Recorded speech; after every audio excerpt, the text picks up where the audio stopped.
Calling all units, calling all units. Donut Shop has a fresh dozen. Go ahead and take a 1040. Yo, what's up, everybody? Want to let you know I have a new website format. Same website, donutshoppodcast.com, but this time I'm running it through Shopify. Make it much easier to purchase items because aside from the hats that I have up there, Donut Shop Podcast, PVC hats, the blue line snapback, laser mesh, nice and clean on the inside, comfy hats. I have some other swag, t-shirts, can koozies, just some other stuff that I put up there. I'm running the website through Shopify, and so it'll make it real easy for you guys to go on and purchase some stuff and support the show. So thanks for tuning in and following the show, and don't forget donutshoppodcast.com. Thanks. What's up, everybody? Welcome to Coffee and Donuts. Let me get my coffee. It is cold. Warm me up. I decided today was a good day to rock the Florida Panthers Winter Classic jersey, and I got a hoodie underneath because I had to take the dogs out. And Riley did not want to go to the bathroom at all. Teddy took care of his business real quick, but Riley, I don't know. I think she was pretty freaking cold. So she kept like shaking as if it was like gonna do something different for her. Like kind of shaking it out. But she did not do her business. So she went in, and when I put her in her crate for a minute while I hit the coffee button, and then changed my attire because I thought maybe, at first I'm just gonna kind of run out there with like one hoodie and like some sleep pants or something, no socks, under my Crocs, all that kind of stuff. And I was freaking freezing. So I came back in and put gloves on, put another sweater on, and gloves, sweater, a toque, and then some socks for under my Crocs. And good morning, Julie. Freezing indeed. So we set back out, and I got her to do half her business. She didn't do all of it. So, but she's been a little finicky on that lately. But yeah, we're here, and it is 35 degrees. Well, at least it was when I woke up an hour ago this morning in sunny South Florida. It looks beautiful out, but nobody's outside for sure. We're a bunch of wimps when it comes to the cold. So we'll say it's a different cold in South Florida. Usually it's got some humidity added to it, which makes it a little different than like they say, a dry heat or a dry cold, maybe. I don't know. Does anybody say dry cold? So yeah, it's cold, but I figured I'd rock the Winter Classic jersey for the podcast. I got this recently. I got a sweet deal on Fanatics. I used some credit card reward points, knocked the price down because it was a pretty expensive jersey. Knocked the price down, and it's cool. I like it. It's got these little yellow stripes. We went to the game the other night, and some guy was running across the street, but he had this jersey on, and I was like, it's a good thing he's got this jersey on because it's got all those yellow stripes, and we can see him. Otherwise, we probably wouldn't have been able to see him, and he might have gotten waffled. 35 degrees. Cover your head because 90% of your body heat is in the skull. Well, there it is. Covered that up. Otherwise, the hood was up before the first time I went out. But then I figured I'd go reinforcements on it. So yeah, it is for me. My hands were like, they were bothering me because I got them out of my pocket because I'm like, either doing a doggy bag or holding their leashes, and I can't just like put their leashes in my pocket. So the hands were exposed. But it's cold. It's nice. I'd prefer just like a nice like 65 for a week, light jacket, an excuse to wear pants and not shorts. So the weather in South Florida, although I can't be complaining because everything on the news is crazy pretty much everywhere else except for the West Coast. And then of course the Arizona desert and New Mexico, that kind of stuff. But even Texas is getting slammed. Um, our friends, if you're watching, Jerry and Liz up in Tennessee, I haven't checked in on them. There's some Florida blood up there in Tennessee, and they're probably having a tough time, but just snuggling up with some coffee or with some hot cocoa or something. Who knows? All right. Well, last week I did not end up doing an episode, Coffee and Donuts, because I was up in Apopka, Florida, near Orlando, for one of my boy Andy's wedding. Andy and Heather, they got married last Saturday.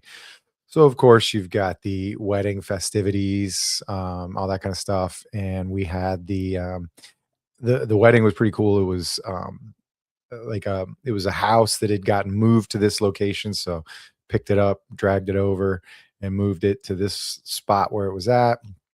They did like an outdoor in front of the tree type thing, and then they uh, then you move inside.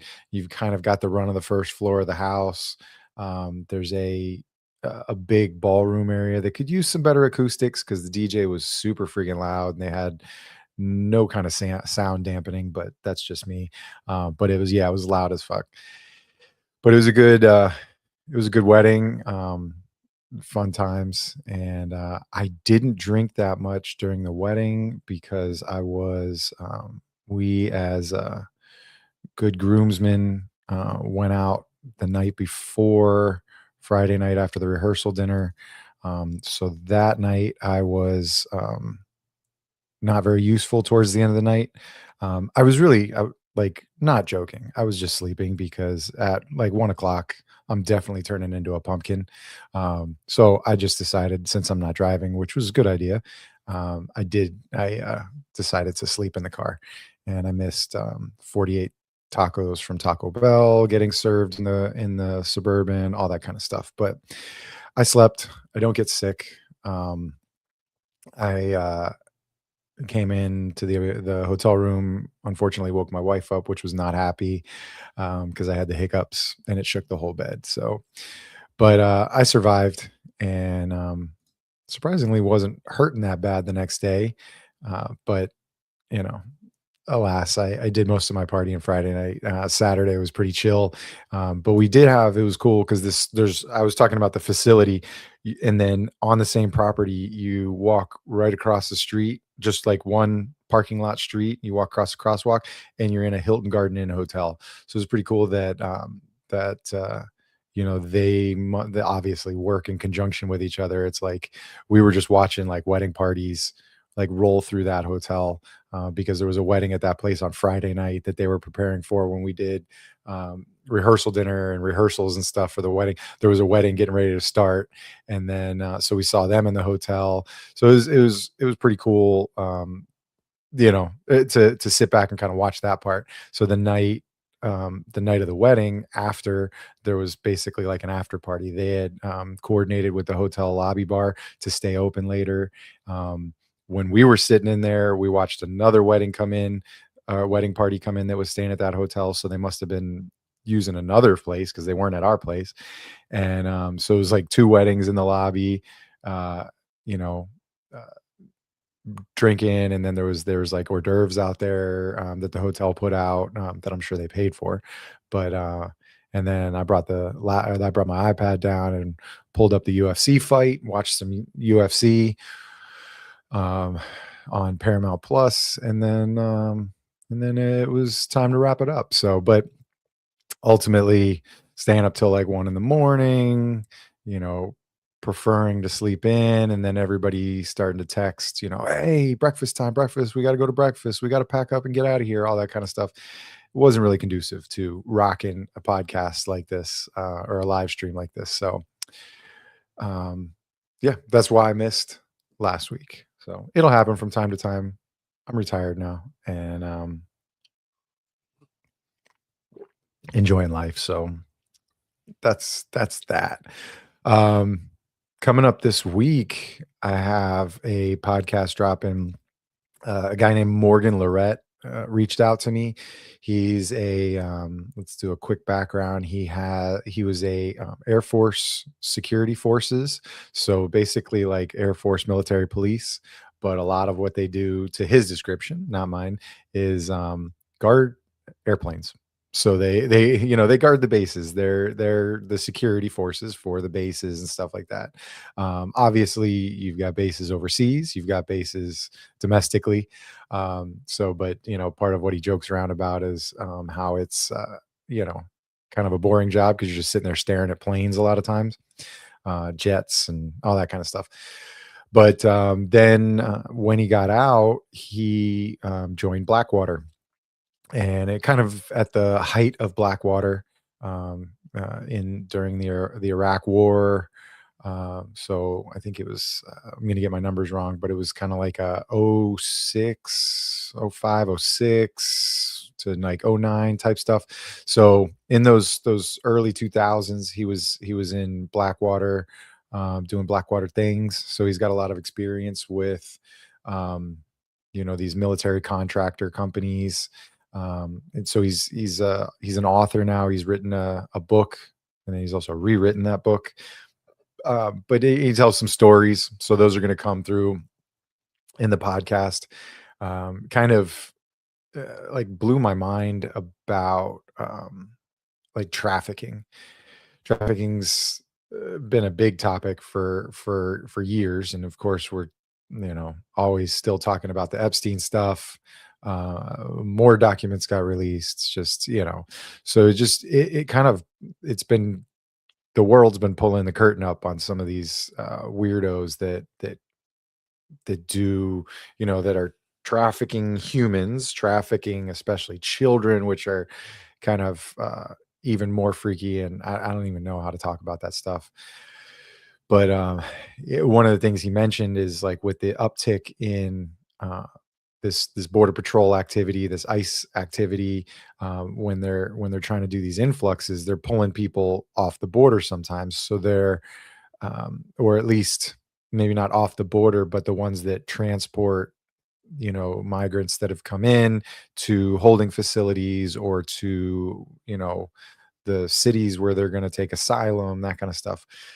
So the DHS is moving that role of the transportation to private military forces, or the private military contractors. There you go. That's the word, PMCs. So they're moving them to those companies. So these guys, at, at, at a point when it comes to like unaccompanied minors, like children that are brought to the border by, say, like a coyote or a somebody who's not related to them. We've heard those stories.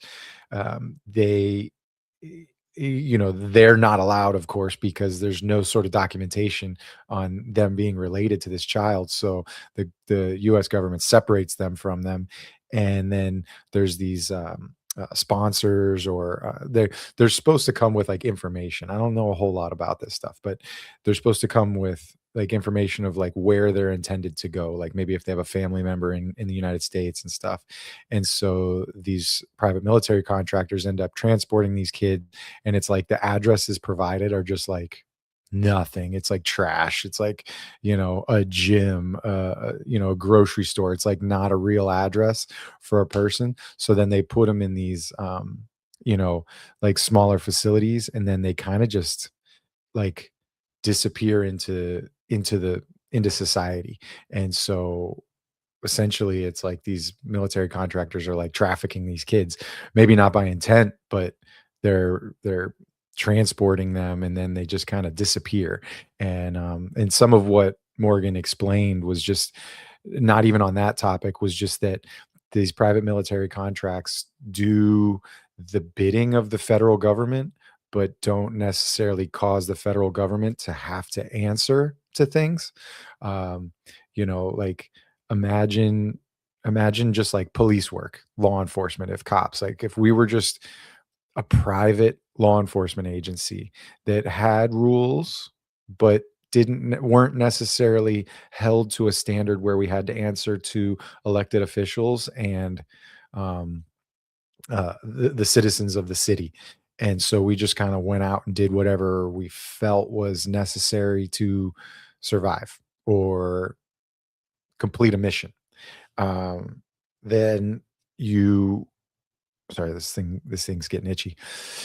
So then you put them out there and the government kind of is like, "Oh, we didn't hire him to do that." Like if it was police officers doing some of these things out in the city, at least the government's like, or at least the city's government or the elected officials are held accountable.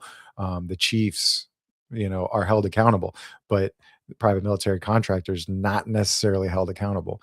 Now we've seen some situations brought up, like our friend Jimmy Watson, chased down by the FBI, and his whole trial because of stuff that Blackwater did in Iraq.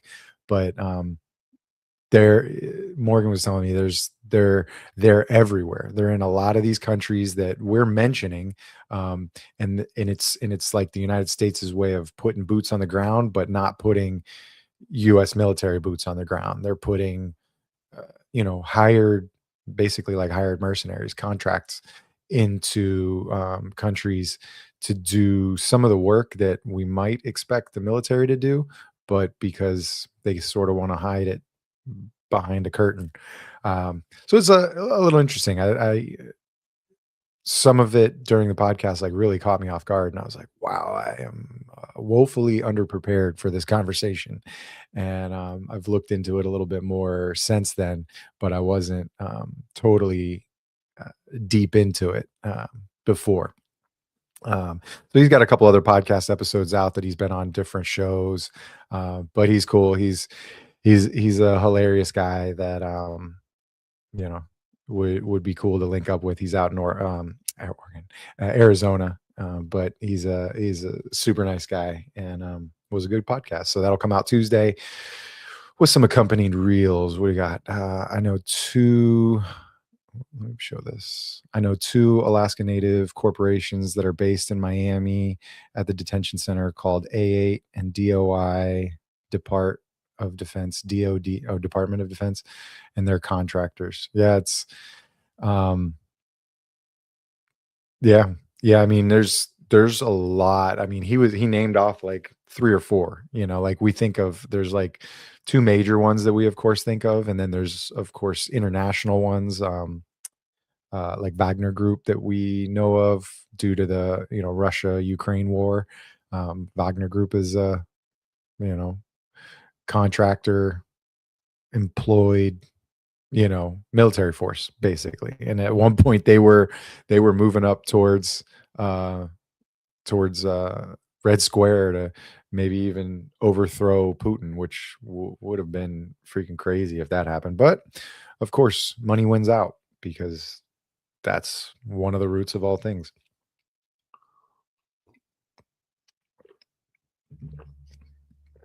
Thankfully the house is sealed up well enough, and nobody's got doors open in this place to ventilate any of the warmth, that so the house isn't that cold. But you know yeah, subcontractors, contractors, it's just like construction. Everybody's getting money. Let me switch this little banner. I did run at the beginning of the show my little commercial for swag. So if anybody wants swag for Donut Shop Podcast, I just got a new shipment of Donut Shop Podcast hats. Feel free to jump over donutshoppodcast.com, grab yourself a hat. They are all ready to ship out. Um, Other announcements, I'm rolling a ticker underneath. Open mic. We had a good open mic sesh Friday. It was a good show. I already pulled a reel out of that, so I'm actually going to make a reel for it.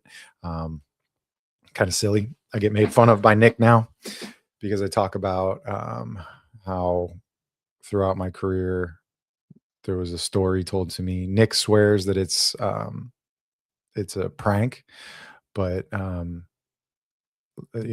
story was a long time ago. An officer, just we responded to somebody who had died, and the officers did some basic checks, excuse me, did some basic checks, and everything seemed natural. Doctor signed off, all that kind of stuff, and then they sent him to the either the ME's office or the mortuary or wherever, and they found a vegetable. I think it was a carrot in his backside, in his rectum. So it's just some stuff that should be noted in a police report at least, and if that is suspicious and that kind of stuff. So the story was told to me in training, which Nick swears is a prank, but that you've always got to in your checks roll the body over, double check that backside, and make sure that there's no foreign objects placed in there, because of many times. So we're not just talking, like you know an overtly sexual death, sexual based death, like autoerotic asphyxiation, where the people shut off air supply, but you know, which I've seen those.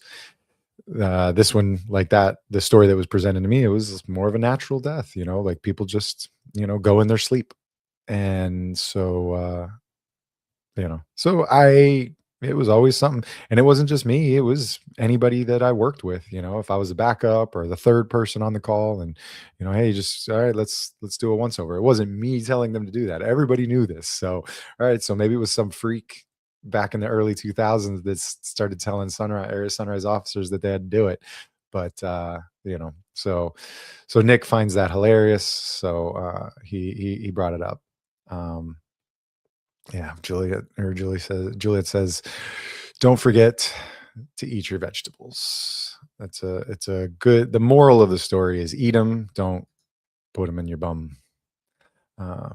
French carrot. Yeah, I don't know if it was I don't know if it was a shaved carrot or organic. Hopefully it was organic.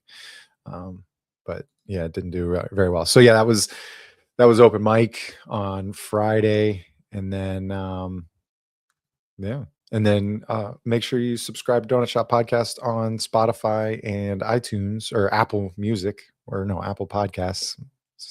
So many different names. Subscribe, then it automatically downloads. Let's see. What else? Got all kinds of stuff coming up.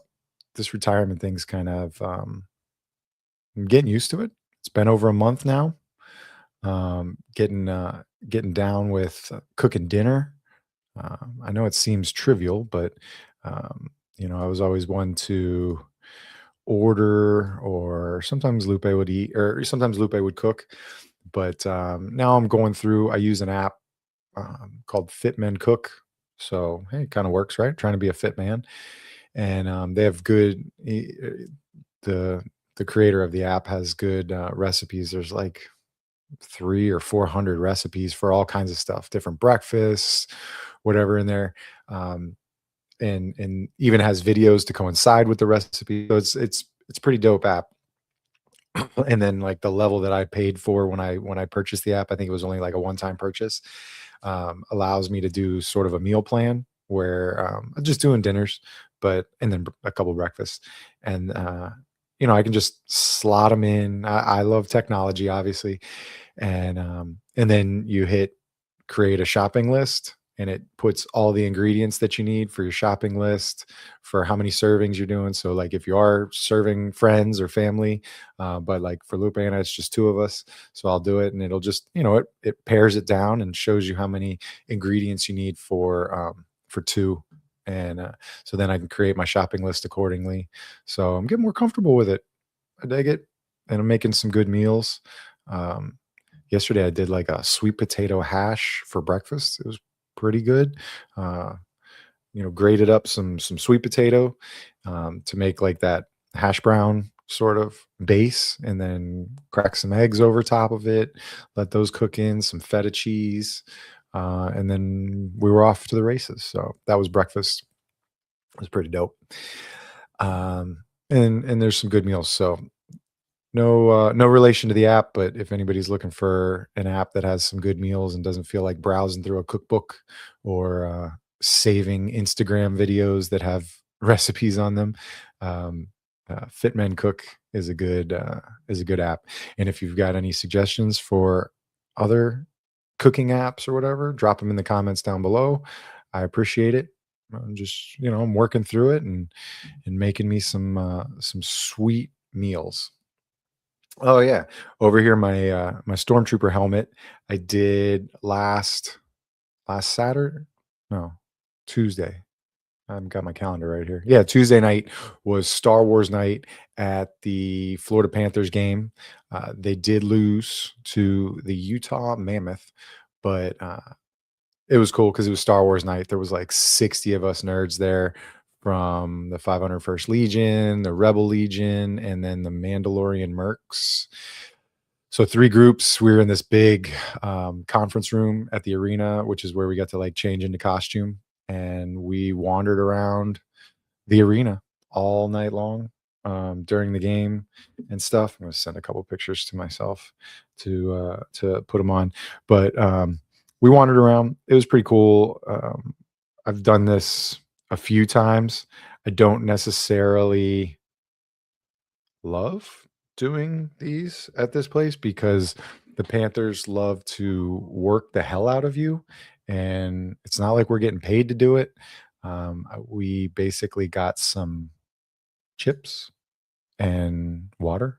So not like I'm asking. I don't think as an organization I'm allowed to really ask for any you know, I'm not allowed to ask for any compensation, but they used to. There you go. There's one. It's, biker scouts going up the escalator. We're not allowed to like ask for anything, but it's cool if the Panthers actually like hook us up with stuff. Like they were giving fans t-shirts. I don't necessarily want a shirt, but the gesture is appreciated. But it's pretty dope. So there's my biker scout squad walking around. There was so many different costumes that they allowed us to kind of bunch up into sort of costume groups. So it was pretty cool. So those are biker scouts. In the front side, the one guy on his knee. I'm being picky. I'm a nerd. I don't necessarily enjoy that costume because it's from the show The Mandalorian, and these are called Remnant Scouts. So it's like way after the end of the normal movies where you saw these guys on Endor and the Empire lost. These guys are just kind of like military contractors. They're just doing their thing. They're no longer like really associated with the Empire. They're associated with like smaller factions. So their uniforms have kind of gone to shit, and they're beat up. And like there's things that I can nitpick. Like I've always tried to keep my uniform nice, not necessarily shiny, but up to original standards. Whereas these guys are allowed to have their uniforms not up to original standards. So it kind of frustrates me. But that's again another nerd problem, like kind of like first world problems, but nerd problems. And then here's another one of us. There's us sneaking out and watching the game.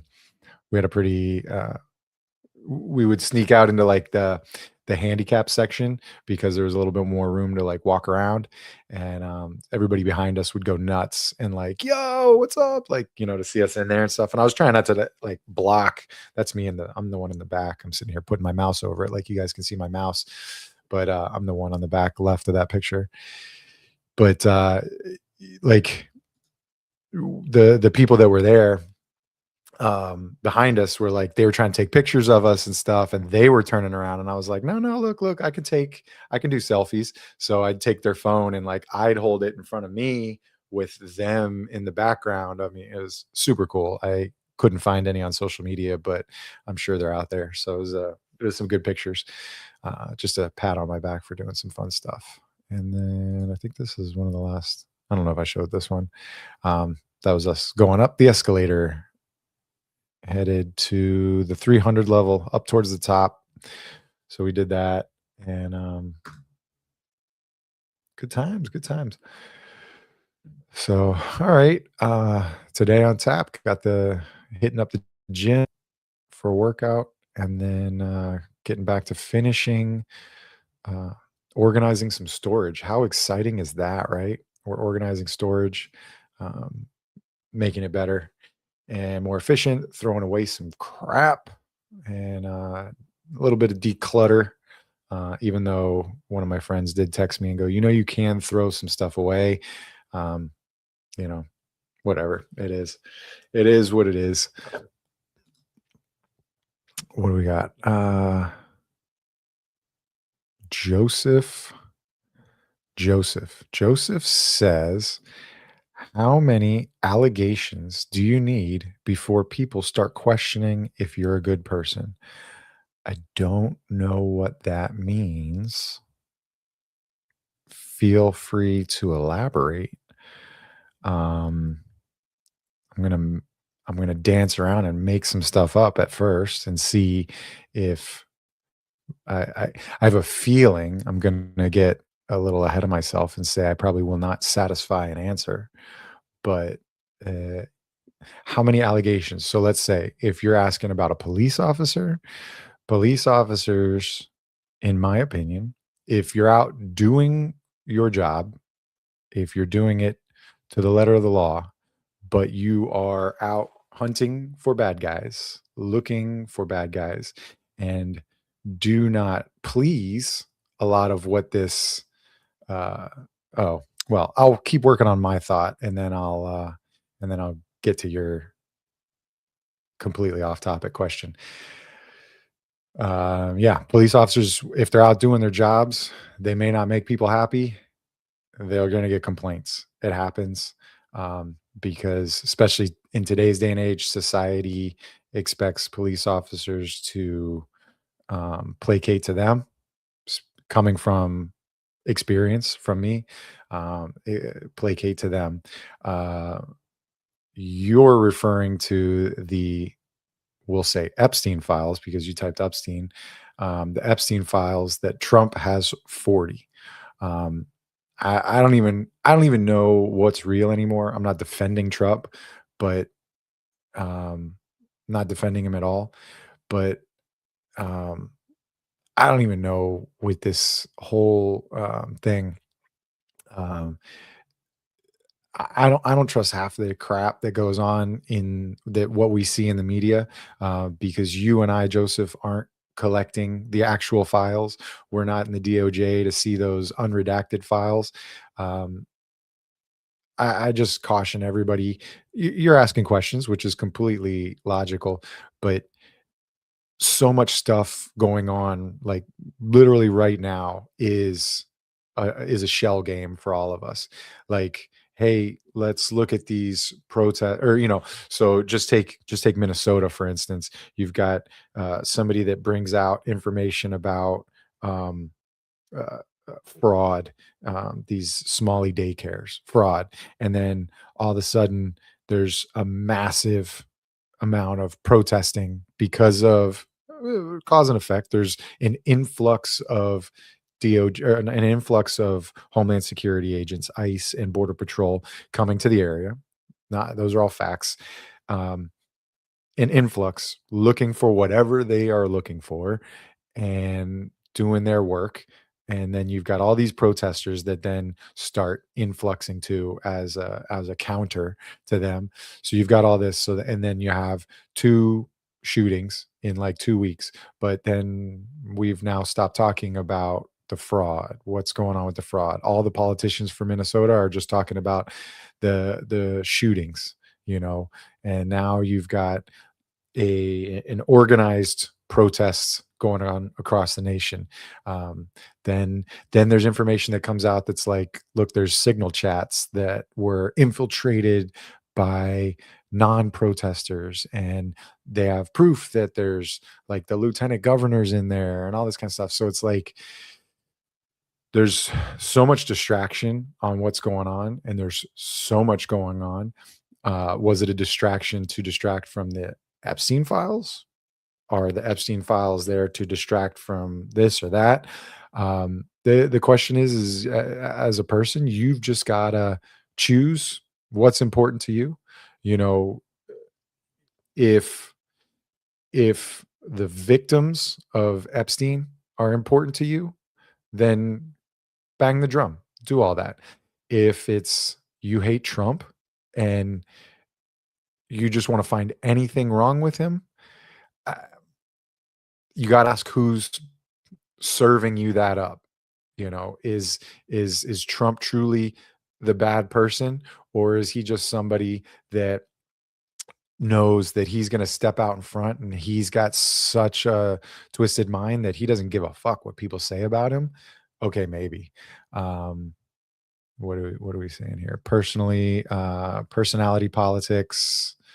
To me, it's just a form of entertainment. I'm not a political or religious. Okay, so you're just asking a question because even if it was a reality show, I mean, this like we're like literally just living some ridiculous reality show or HBO drama nowadays. That for me, I pay attention to a lot of the stuff and I listen to a lot of the stuff, and I'm involved in some different live streams like Anti-Hero, where a lot of this is talked about because it's part of the entertainment and news portion of the show.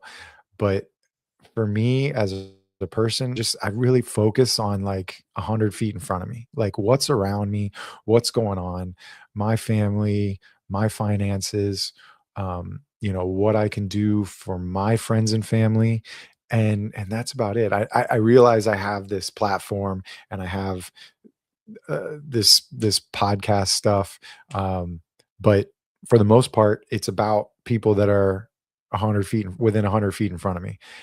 Other than that, it's like, you know, I can't do anything about Epstein Island. It happened. Hopefully it's shut down. Hopefully they're not resurrecting it. Granted, yeah, there are weird, freaky people out there in the world. And, if I'm paying attention to the 100 feet in front of me, those weird, freaky people will be taken care of or stopped or whatever. But other than that, like I can't reach out too far and I can't stress myself out too much because so much.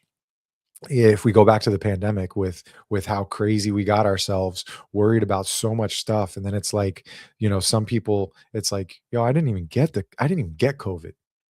Me personally, I got COVID 2 or 3 times. Um, but I was living my life, trying to do my thing, having fun. I mean, shit, one of the times I got it, I was doing Star Wars stuff in California at a giant convention, and I'm pretty sure I can pinpoint when I got it because I was drinking vodka out of a water bottle with like 5 or 6 different friends. And I'm sure that's when I got it the second time. But it is what it is. But within 100 feet of me was one of my good friends, my sergeant at work, that was in the ICU, and he was near death many times. He was in comas, was second on the list to get his lungs transplanted. But amazingly, after like 79 days, he was able to come out in a wheelchair and walk to his car. Granted, very not perfect. He had lost a lot of weight and all that stuff, and had a lot of therapy to do to get himself back up to 100%. But he's living his life, and, God bless. But there's only so much we can do at that point. I got to leave it up to the doctors and pray, and that's it. And protect ourselves. Um, I think his explanation of what is moderate autism, or Juliet asked what is moderate autism. I would say that on a spectrum, autism is on a spectrum, that you're on a mid to low level. We're going to give a mid to low level. Um, let's see. Joseph said, "I'm more cynical and pessimistic. We are not special in the universe, and that liberates me." Okay, yeah, just you, I try not to ever feel that I'm more important than anybody else, and and for me, that just kind of just keeps me. I just try to stay chill and have a good time and make sure that the people around me are having a good time. What's up, Nicole? Nicole says, "Good morning, and how's retirement treating you?" It's going good. It's going good. I was talking earlier.